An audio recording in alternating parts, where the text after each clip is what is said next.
দেবতার সাজা। থর নরওয়ে দেশের যুদ্ধ দেবতা, যুদ্ধের দেবতা কিনা, তাই তাঁর গায়ে অসাধারণ জোর। তাঁর অস্ত্র একটা প্রকাণ্ড হাতুড়ি।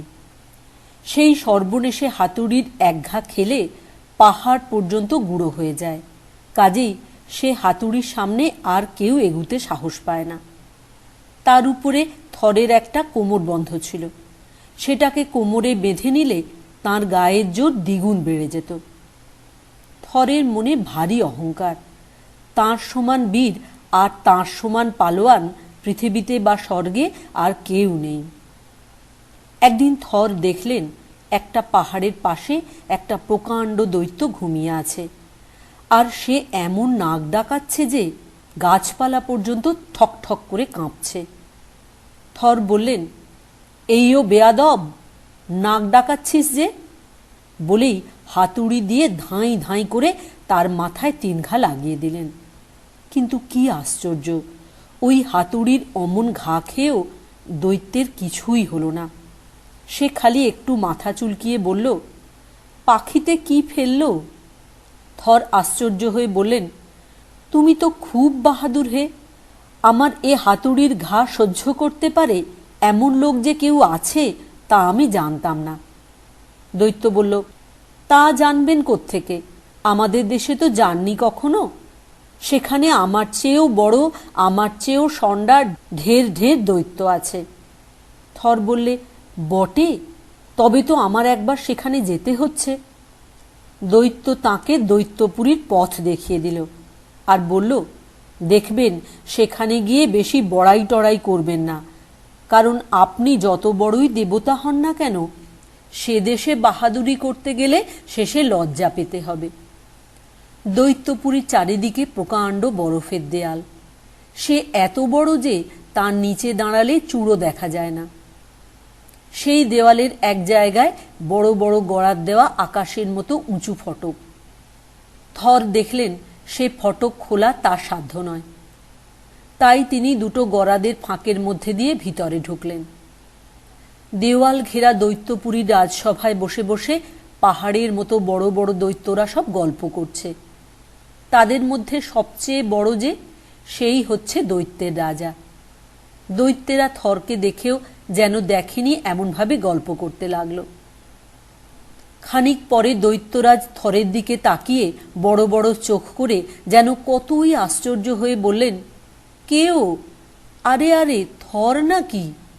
আপনি কি সেই দেবতা যাঁর গায়ে ভয়ানক জোর? তা হবেও বা, শুধু শরীর বড় হলেই তো আর গায়ে জোর হয় না। আচ্ছা, আপনার সম্বন্ধে যে সকল ভয়ানক গল্প শুনি সেসব কি সত্যি? থর বললেন, সত্যি কিনা এখনই বুঝবে। ওরে, কে আছিস? আমায় একটু জল দে তো। এক চুমুকে কতখানি খাওয়া যায় তোদের একবার দেখিয়ে দি। তখন রাজার হুকুমে একটা শিঙায় করে ঠান্ডা জল এনে থরকে দেওয়া হলো। রাজা বললেন, আমাদের মধ্যে বড় বড় পালোয়ান ছাড়া কেউ ওটাকে এক চুমুকে খালি করতে পারে না। সাধারণ দৈত্যরা 2 চুমুকে শেষ করে, তবে যারা নেহাত আনাড়ি তাদের 3 চুমুক লাগে। থর তাড়াতাড়ি শিঙাটা নিয়ে চোঁ চোঁ চোঁ করে এমন টান দিলেন যে মনে হলো শিঙা নিশ্চয়ই খালি হয়ে গেছে। কিন্তু কি আশ্চর্য, শিঙা যেমন ভর্তি প্রায় তেমনই রইল। থর ভারী লজ্জিত হয়ে আবার জল খেতে লাগলেন। ঢক ঢক ঢক ঢক ঢক ঢক ঢক, তবু জল ফুরালো না। রাজা হো হো করে হেসে বললেন, তাই তো, অনেকটা যে বাকি রাখলেন। থর তখন রেগে খুব একটা দম নিয়ে আবার চুমুক দিলেন। খাওয়া আর থামে না। পেট ঢাক হয়ে নিঃশ্বাস প্রায় বন্ধ হয়ে এলো, কিন্তু জল তবু ফুরাতে চায় না। তখন থর আর কি করে, তিনি বললেন, না, জল খাওয়াতে আর বেশি বাহাদুরি কি? পেটুকের মতো খানিকটা জল গিললেই তো আর গায়ের জোর প্রমাণ হয় না। দেখি তো আমার মতো ভারী জিনিস কে তুলতে পারে। দৈত্যরাজ বললেন, তা বেশ তো, একটা সহজ পরীক্ষা দিয়েই আরম্ভ করা যাক। ওরে, আমার বেড়ালটাকে নিয়ে আয় তো। বলতেই ছেয়ে রঙের বেড়াল ঘরের মধ্যে ঢুকল। থর তাড়াতাড়ি বেড়ালটাকে ঘাড়ে ধরে ছুঁড়ে ফেলতে গেলেন, কিন্তু বেড়ালটা এমন শক্ত করে মাটি আঁকড়ে রইল যে অনেক টানাটানির পর তার একটি পা মাটি থেকে মাত্র 1 আঙুল উঠানো গেল। দৈত্যরাজ বললেন, না, আমারই অন্যায় হয়েছে। এতটুকু লোক, সে কি ওই ধাড়ি বেড়ালটাকে তুলতে পারে? থর তখন ভয়ানক চটে গিয়ে বললেন, বটে, এইটুকু হই আর যাই হই, দেখি তো কে আমার সঙ্গে কুস্তিতে পারো। দৈত্য বলল, তবেই তো মুশকিলে ফেললেন। আপনার সঙ্গে লড়াই করবার লোক এখন আমি কোথায় পাই? আচ্ছা দেখি, ওরে, বুড়ি ঝিটাকে ডেকে আনতো। মান্ধাতা আমলের এক বুড়ি, তার চুল সব সাদা, তার মুখে দাঁত নেই, গালটাল সব তুবড়ে গিয়েছে, সে এলো কুস্তি করতে। থর তো চোটেই লাল। বললেন, এ কি তামাশা পেয়েছ? দৈত্যরা তাতে আরো হাসতে লাগলো। বলল, ও বুড়ি, থাক থাক, ওকে মারিস নে, ও ভয় পেয়েছে। থর তখন তেড়ে গিয়ে বুড়িকে এক ধাক্কা দিলেন। তাতে বুড়ি তাকে ঘাড় ধরে মাটিতে বসিয়ে দিল।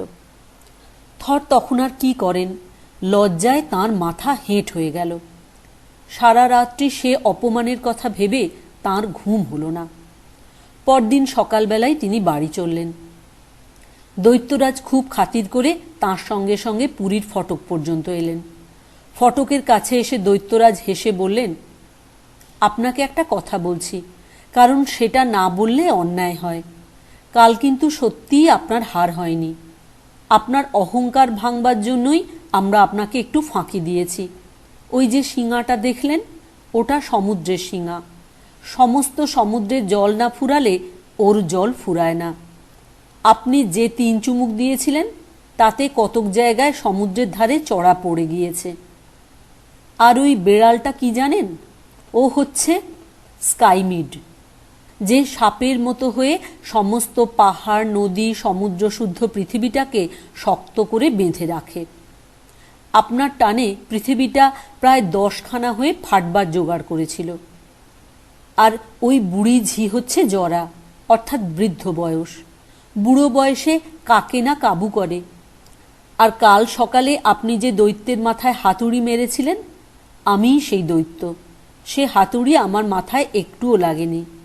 আমি আগে থেকে মাথা বাঁচাবার জন্য একটা মায়া পাহাড়ের আড়াল দিয়েছিলাম। ওই দেখুন আপনার হাতুড়িতে তার কি দুর্দশা হয়েছে। থর যখন এসব ফাঁকির কথা শুনলেন, তখন তিনি রেগে কাঁপতে লাগলেন।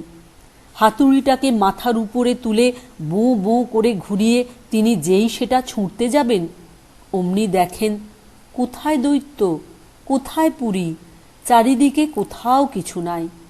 মনের রাগ মনে মনেই হজম করে থর সেদিন বাড়ি ফিরলেন।